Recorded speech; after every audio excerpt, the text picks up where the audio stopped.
खुरे धानी चान लागे वाह वाह वाह रूपवा तोर नीर खुरे धानी चान लागेलू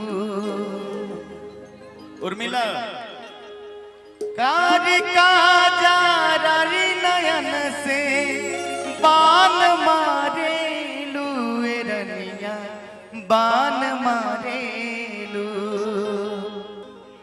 रूपवा तोर नीर खुए धानी चान लागेलू रूपवा तोर नीर खुए धानी चान लागेलू कारी का जारी नयन से कारी का जारी नयन से बान मारेलू रनिया बान मारेलू। राजा राम जी एक माइक अरसद दिलाइएगा।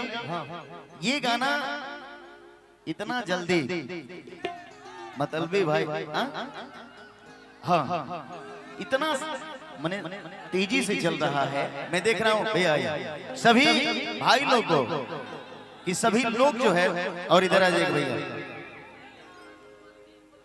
ब्रजेश बाबू है ना आप भैया लो यूट्यूबर सारे भाई लोग सबका स्वागत है। इस गाने को आप जरूर रिकॉर्ड करें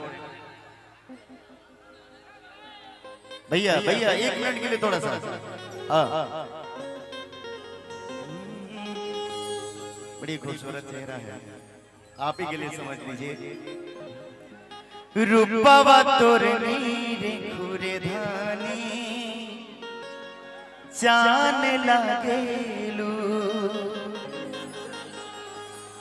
कारी का जारी नयन से बान मारेलू रनिया बान मारेलू।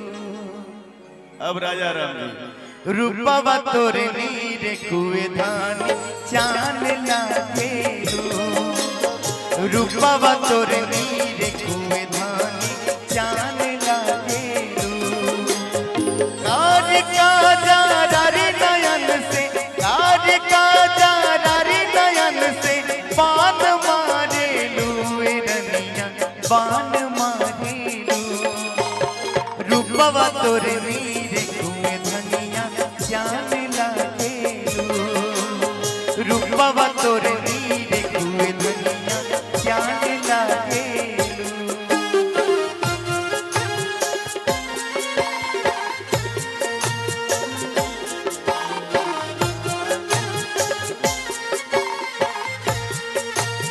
तब तक दुल्हा नहीं दुल्ही जब तक पूरे ना हो साथों पे कि तब तक दुल्हा नहीं दुल्ही।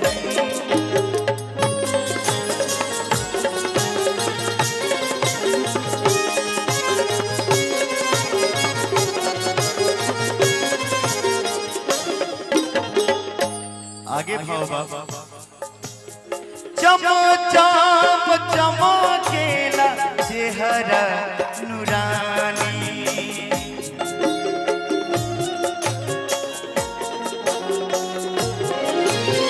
देखिए जब अच्छे अच्छे गीत आ रहे हैं और देखिए सब लोग सपोर्ट कर रहे हैं अच्छे गानों कि कितने एक ही सप्ताह में 2 ही सप्ताह में कितने व्यूज। हमारे बड़े भाई श्री रितेश पांडे जी को सपोर्ट किया गया तो 1 बिलियन एक भोजपुरी कलाकार के गीत को 1 बिलियन व्यूज देना एक बहुत बड़ी बात हो गई।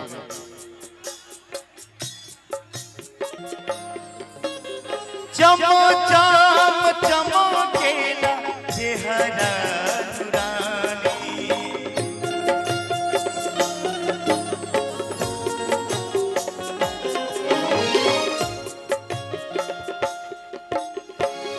इतना चेहरा आपका चमचम चमक रहा है। मन करे देखत राही तोहके रानी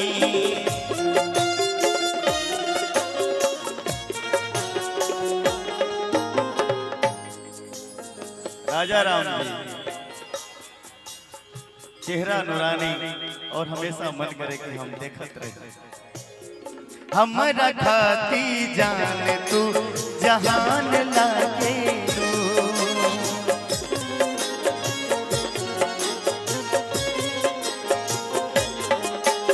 रूपवा तोर नीर हुए धानी जान लागे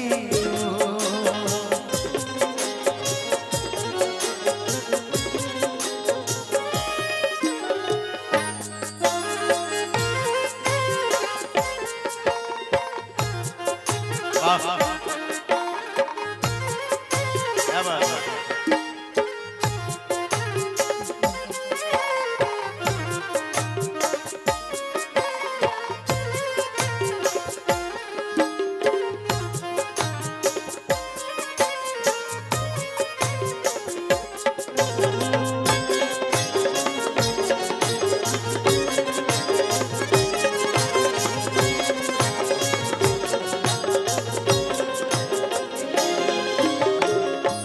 आगे के लाइन कितना बढ़िया शब्द लिखल गए गीत में। फूलनियन महकेला तहरो बदनिया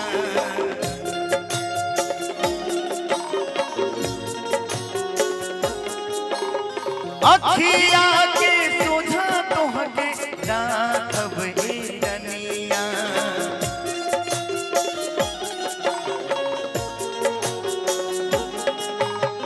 फूलनियन महकेला तहरो बदनिया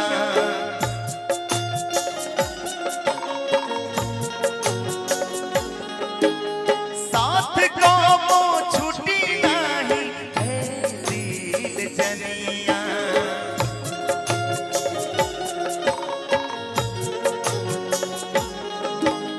हमरा खाती तू हीरा के खान लागे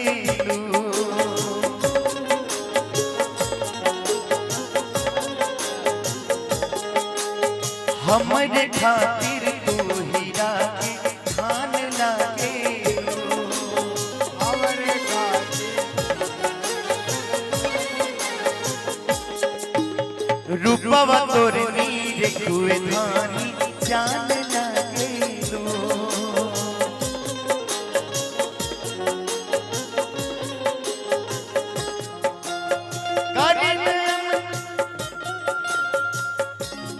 इधर इधर थोड़ा सा साइड कारी का जारी नयन से पान मारी लूवे धनिया पान मारी रूपवा तोर नीर हुए धानी जान लागे रूपवा तोर नीर हुए धानी जान लागे रूपवा तोर नीर हुए धानी जान लागे रूपवा तोर नीर हुए धानी जान लागे। कोई त्रुटि होगी तो